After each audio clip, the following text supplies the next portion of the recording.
Jean-Louis, deuxième Grand Prix de la saison à Bahreïn. Comme en Australie, la chaleur sera certainement au rendez-vous, mais en pire. Oui, parce que quand même, on est dans le désert. Il faut voir les choses en face. Malgré la proximité de la mer, il fait très très chaud. Et ça, c'est quand même à la fois pour les pilotes, bien sûr, et pour les moteurs, et globalement le fonctionnement de la voiture, c'est un vrai problème. On sait très bien que la Formule 1 peut absolument tout surpasser, mais tout de même, pour les pilotes, il y a des équipements spéciaux, normalement, ce qu'on appelle les Blue Rest, qui permettent de contrer un peu ce problème de chaleur. Mais c'est compliqué. La fiabilité sur un circuit comme Bahreïn va être mise à rude épreuve, particulièrement parce qu'il y a du sable et de la poussière là-bas? Oui, tout à fait. Alors, vous savez qu'on a à peu près immobilisé le sable autour du circuit avec des produits spéciaux.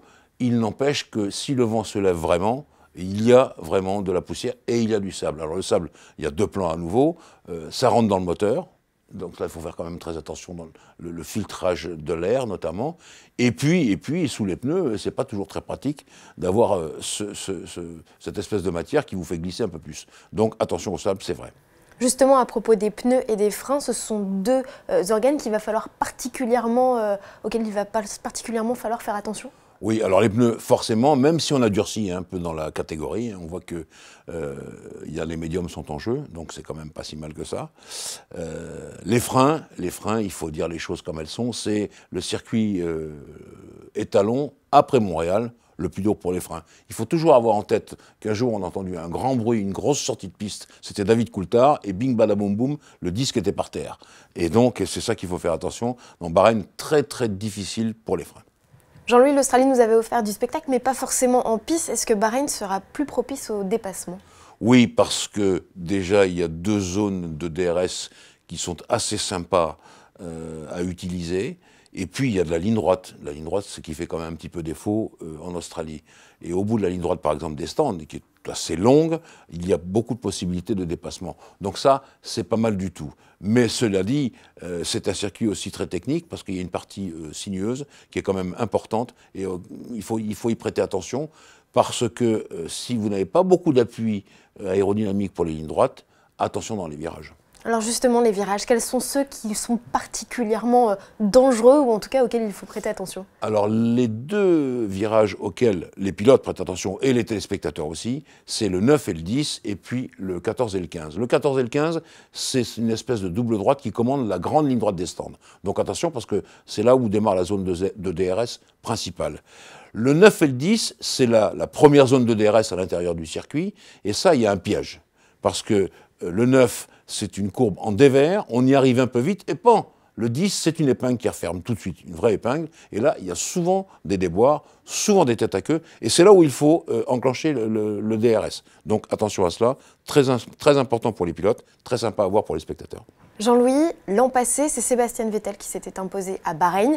Le pilote allemand s'est également imposé sur le premier Grand Prix de la saison en Australie. On a vu que les Ferrari étaient en particulièrement très bonne forme. Est-ce que Mercedes a du souci à se faire et est-ce que Valtteri Bottas, si on le retrouve un peu plus haut dans le classement, pourrait être la clé pour moins s'inquiéter? L'an passé, c'était sympa parce que Mercedes et Ferrari se rendaient coup pour coup. Mais on sait que Mercedes avait du mal à mettre sa voiture au point et Ferrari profitait de toutes les occasions et ils avaient bien raison. Bottas, il va falloir qu'il se sorte de ce marasme parce qu'il est loin derrière Hamilton. Tout le monde commence à le regarder de près. En disant qu'est-ce qu'il fait? Maintenant, Mercedes a accru ses possibilités moteurs au cours de l'intersaison, et on l'a bien vu en Australie, et en conséquence, la bagarre va être assez importante entre les deux. Moi, je crois que Mercedes peut se débrouiller à quand même gagner ce Grand Prix. L'autre partie intéressante, qu'il ne faut pas négliger, c'est Red Bull Renault, et puis derrière, McLaren Renault et Renault. Et ça peut nous donner des choses très intéressantes. On va également surveiller les Français, parce que Gasly a des problèmes de moteur, avec Honda. Est-ce que ça recommence ou pas? Je n'en sais rien.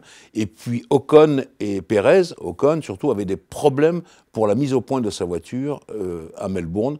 Est-ce que ces problèmes vont être résolus à Bahreïn? Bien, on aura la réponse bientôt. Vous allez certainement suivre le Grand Prix de Formule 1 à Bahreïn, mais il y a aussi du rallye ce week-end avec le Tour de Corse et un Sébastien Ogier que l'on va retrouver en piste. Et je pense, Jean-Louis, que vous allez zapper entre les deux pour suivre les exploits des Sébastien. Oui, absolument, parce que, alors je vais être un peu chauvin, je vais quand même surveiller de près et à la fois Sébastien Ogier et à la fois Sébastien Loeb. D'abord pour ses deux copains. Deuxièmement, il y a quand même le champion du monde en titre qui est Ogier. Il y a Loeb qui recommence sur l'asphalte. Et attention, même s'il ne connaît pas bien ce Tour de Corse spécifiquement, il est très pointu sur l'asphalte, Loeb. Donc ça peut nous donner des choses assez sympas. Et je pense que les deux garçons peuvent laisser derrière eux la concurrence. Je crois moins à Latvala, je crois moins à Neuville qui est tombé d'un pont pour ce Tour de Corse. J'espère qu'ils vont se rattraper, mais quand même, Ogier, Loeb, ça c'est une belle bataille en perspective.